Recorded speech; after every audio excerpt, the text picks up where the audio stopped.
You owe us $1,000 for swimming. Are you kidding me right now? That was the first thought that went through my head when this crazy HOA woman handed me the most expensive violation in the history of our neighborhood just for taking a dip in my own family lake. But here's the thing she didn't know. Here's the little detail she missed while she was busy polishing her fake badge of authority. I was about to turn her biggest mistake into my greatest victory. By the end of this story, she wouldn't just be out of a job.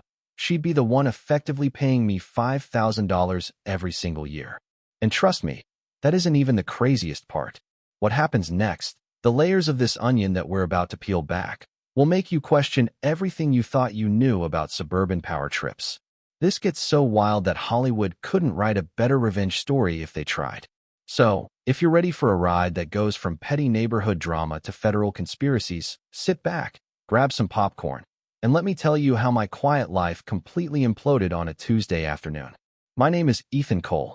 I'm 45 years old, a high school history teacher by trade, which means I have a lot of patience, but a very low tolerance for nonsense. I just inherited my grandmother's lakefront cottage about 18 months prior. It was this beautiful, slightly rundown place that had been in my family since 1923, long before the cookie-cutter subdivision known as Lakeside Manor sprang up around it like weeds. I wasn't rich. I wasn't looking for trouble. I just wanted to grade papers and swim in the water that had taught me how to float when I was 6 years old. It was March, a Tuesday, and I had just come home from the kind of parent-teacher conferences that make you question the future of humanity. I was drained, my head was throbbing, and all I wanted was the cold, clarifying shock of the lake water to wash the day away.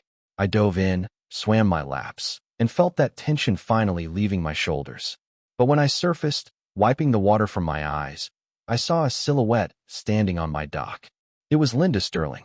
Now, I'd seen Linda around. She was the newly elected HOA president, a woman who treated the neighborhood bylaws like they were the Ten Commandments, and she was Moses coming down from the mountain.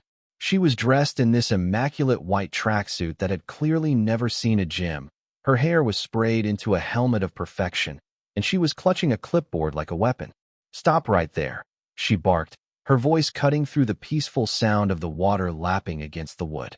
"You are contaminating the community watershed." I'm treading water, shivering a little now, looking up at her like she's speaking a foreign language. "Excuse me," I said, wiping my face. "Linda, this is my private lake. I have the deed. I'm just swimming." She smiled, but it wasn't a friendly smile. It was the kind of smile a shark gives a seal right before dinner. "Actually, Mr. Cole, per the new HOA membership agreement, all contiguous water features are classified as community property. You are currently violating Environmental Protection Code 15C, unauthorized swimming activities causing chemical runoff into the watershed system." She held up this little plastic device that was beeping and flashing red lights, looking very official and very expensive. "That's a $1,000 fine for the environmental impact assessment," she said, scribbling furiously on a pink citation slip, "plus $150 daily accumulation until certified environmental compliance is achieved." $1,000 for swimming. I pulled myself up onto the dock, dripping wet, towel wrapped around me, trying to process the insanity. I looked at her, really looked at her, and I noticed something odd. For a woman wearing a tracksuit that probably cost more than my first car and carrying a designer purse, there was a tiny plastic tag dangling from the zipper of her bag. A pawn shop tag. It was barely visible, but I saw it. Just then, her phone buzzed. She glanced at the screen, her eyes widened with legitimate fear, and she hit decline so fast her thumb blurred. "Just pay the fine, Mr. Cole," she said, her voice tight, losing that superior edge for just a second. Some people think property ownership gives them the right to pollute, but we've had incidents in the past with irresponsible pet owners, and we won't let it happen again. She turned and marched off my dock, the heels of her sneakers squeaking on the wood. But I stood there frozen, cold water dripping down my back, because of what she said. Irresponsible pet owners. 3 years ago, my dog, Buster, a golden retriever who was basically my shadow, died suddenly. The vet said it was acute chemical poisoning. We never found out where it came from. I spent $4,000 trying to save him, holding his paw while he seized and cried in pain until his heart finally gave out. It broke me. And now, hearing Linda Sterling talk about past incidents, With a cruelty that felt personal, something inside me snapped. That night, I didn't sleep. My history teacher brain went into research mode. I dug through old community newsletters, county records, anything I could find. And around 3 a.m., I found it. A buried article from the local Gazette, 3 years old. 3 dogs die from mysterious chemical runoff following HOA beautification project. And right there in the article was a quote from the head of the beautification committee at the time, Linda Sterling. Property maintenance standards must be upheld regardless of pet owner negligence, she had told the reporter. My hands started shaking. She did it. She had authorized some kind of chemical dump or treatment that killed Buster, and she knew it. She called it negligence. I called it murder. I picked up the phone right then and there and called Marcus Holloway. Mac and I grew up together. He was my dad's partner on the force for 15 years and had been looking out for me since my dad passed. It was late, but Mac picked up on the second ring. "Ethan," he answered, his voice thick with sleep. "Everything okay?" "Linda Sterling killed Buster," I said, my voice trembling with a rage I hadn't felt in years. "And now she's coming for me." Mac didn't ask if I was crazy. He didn't tell me to go to sleep. He just said, "I'm coming over first thing in the morning." By the time Mac sat at my kitchen table the next day, the sun was up, but the world looked darker. He tossed a manila folder onto the table. "I ran a background check on your friend Linda," Mac said, taking a sip of black coffee. "Ethan, she's not just a power-tripping Karen. She's drowning." He opened the file. $75,000 in gambling debt at the tribal casino. $28,000 in medical bills left over from her late husband. And here's the kicker. Her house is in active foreclosure. She has 90 days to come up with 52 grand, or she's on the street. She's been hitting the wealthier houses in the neighborhood with bogus fines for months now. She's using the HOA as her personal piggy bank. It all made sense. The pawn shop tag. The panicked look at her phone. The ridiculous $1,000 fine. She was desperate, and desperate people are dangerous. But just how dangerous? I found out the next morning. I woke up early, around 6:30, to get some grading done, and I saw movement by my back fence. It was Linda. She wasn't holding a clipboard this time. She was on her phone, pacing back and forth, looking frantic. I cracked my window just an inch to hear. "The teacher won't be a problem much longer," she was hissing into the phone. "Yes, I know exactly how to handle people like him. Just get it done by Friday." She hung up, looked toward my house, saw me in the window, and gave me a wave. But it wasn't a neighborly wave. It was a promise. Just get it done by Friday. What did that mean? Was she going to plant drugs? Burn the house down? The harassment escalated immediately. That afternoon, I got a $400 fine for noise pollution because of splashing. The next day, 554 unauthorized dock modifications because I replaced a rotten board. By the end of the week, I was looking at over $3,000 in fines for things that weren't even real. And I wasn't alone. I started talking to my neighbors. Old Man Miller, who's lived here since the 70s and fixes everyone's lawnmowers, told me she hit him for $1,100 because he parked his work truck in his own driveway. Mrs. Higgins got fined $800 for a holiday wreath. Linda was systematically looting the neighborhood. But we needed proof. Hard proof. And that's when Sarah Jenkins knocked on my door. Sarah was the HOA treasurer, a single mom, terrified of her own shadow. She looked like she hadn't slept in a week. "I know you're fighting her," she whispered, standing on my porch in the dark. I found the records. We sat in my living room with the curtains drawn. Sarah's hands were shaking as she laid out the bank statements. She created a shell company called Environmental Solutions LLC, Sarah explained. She's been billing the HOA for services that never happened. $38,000 in the last 18 months. "Ethan, she took the money for the new playground equipment. She took it all. Why haven't you gone to the police?" I asked gently. "She threatened me," Sarah said, tears welling up. "She told me that people who ask questions lose their jobs. I need the health insurance for my daughter." I was scared, seeing Sarah terrified, thinking about Buster dying in pain, looking at the fake fines piled on my table. I realized this wasn't just about an annoying neighbor anymore. This was war. Mac came up with the plan. "We need her to confess," he told me. "Gamblers are addicts. When they think they're winning, they get sloppy. They get arrogant. You need to call her. Tell her you surrender. Tell her you want to settle privately." It was a risk, but I made the call. I put on my best defeated teacher voice. "Linda, I can't afford these lawyers. I just want this to stop. Can we work something out? You could practically hear her salivating over the phone. Finally seeing reason, Mr. Cole, come over tomorrow evening. We can discuss a settlement. I went to her house wired for sound. Mac was parked down the street in an unmarked van. Walking up to Linda's front door was surreal. Her lawn was perfect, the hydrangeas were blooming, but right there in the corner of the front window, barely hidden by a curtain, was the orange sticker of a foreclosure notice.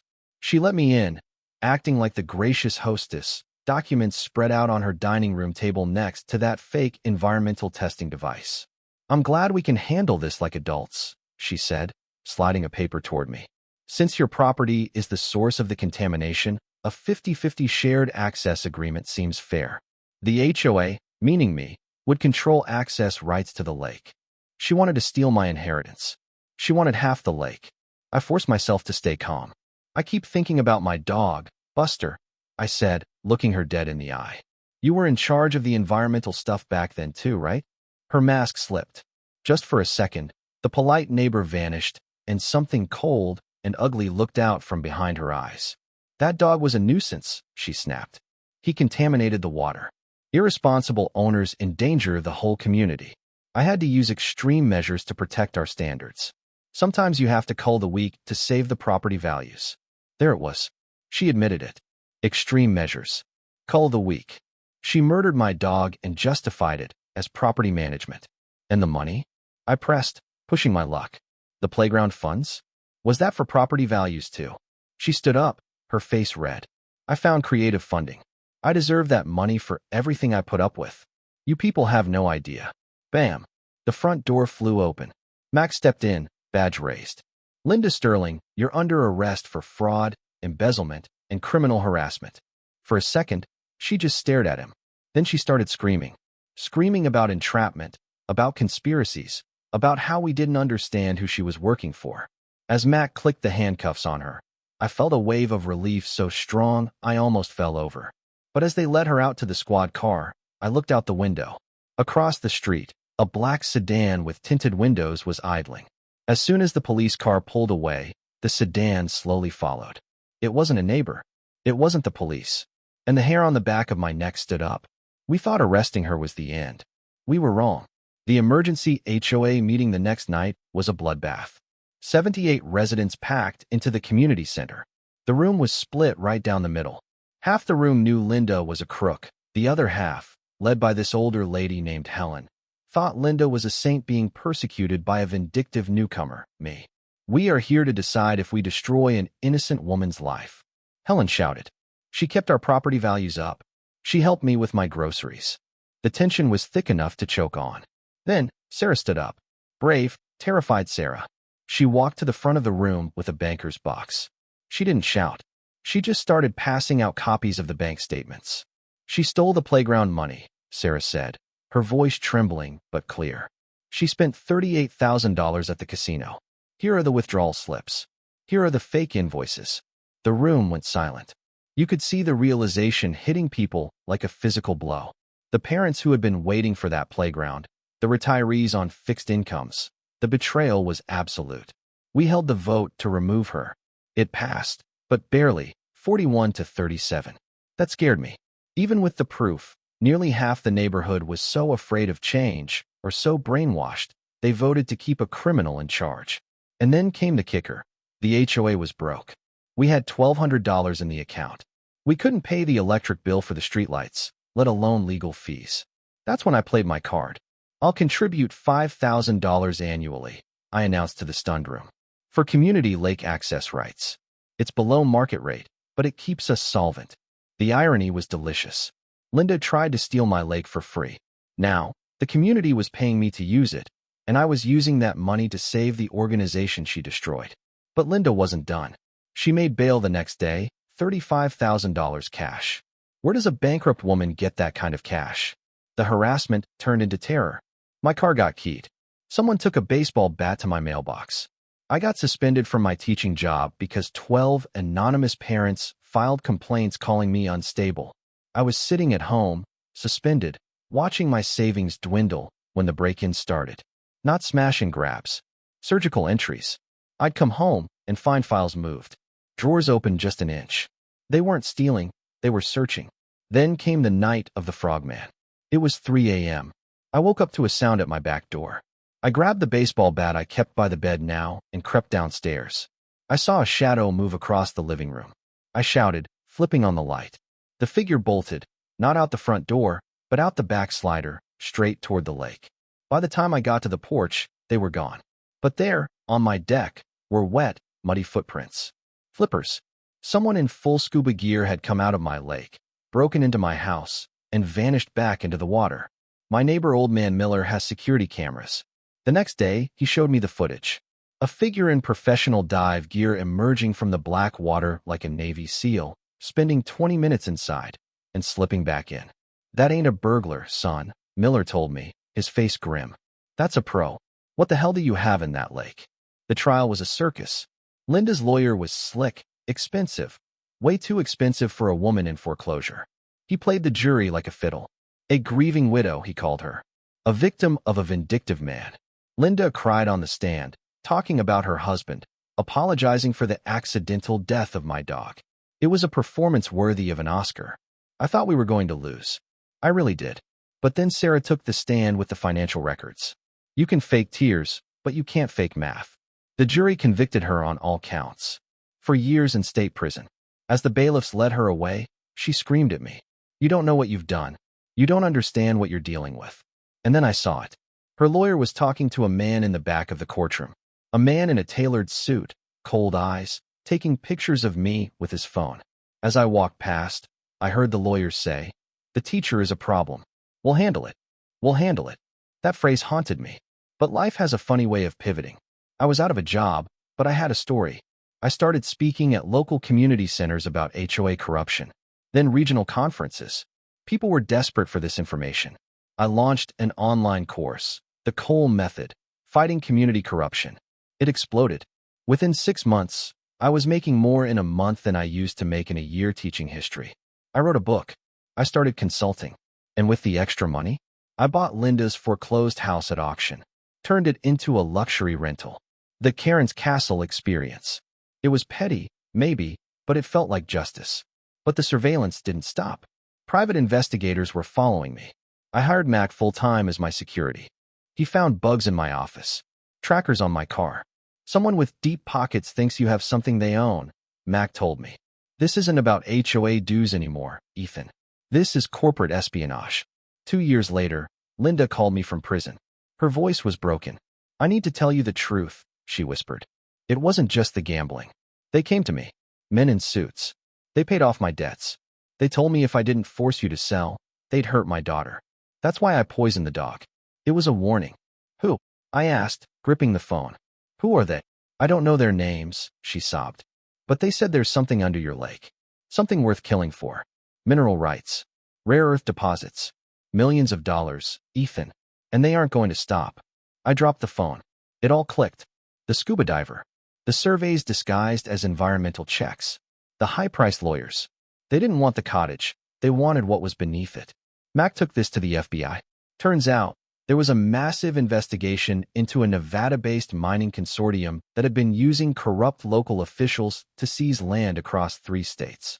Linda was just a pawn. The feds swept in. Arrests were made. Executives in high-rise offices were dragged out in handcuffs. Linda's testimony, and the letter she sent me confessing everything, buried them.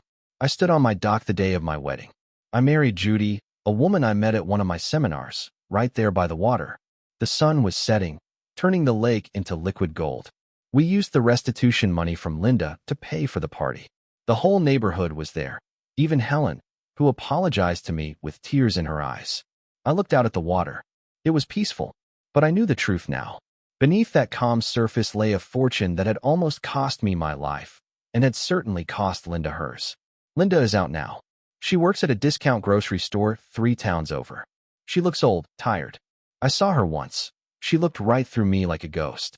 I didn't feel angry anymore. I just felt relief. I went from a teacher being bullied for swimming to a man who took down a criminal enterprise and changed his entire life. I make 25 grand a speech now, teaching people how to fight back. But here's the thing that keeps me up at night. The mining consortium is gone, sure. But the minerals? they're still down there. And every now and then, when the moon is new and the lake is dark, I see a ripple in the water. Maybe it's just a fish. Or maybe, just maybe, someone else is watching, waiting for their turn to try and take what's mine. So, tell me in the comments, what would you do? Would you sell the land and take the money? Or would you hold the line, knowing what's buried in the deep? This is Ethan Cole, reminding you that sometimes the biggest wars start in the smallest neighborhoods. Keep your eyes open and never let them see you blink. Thanks for listening.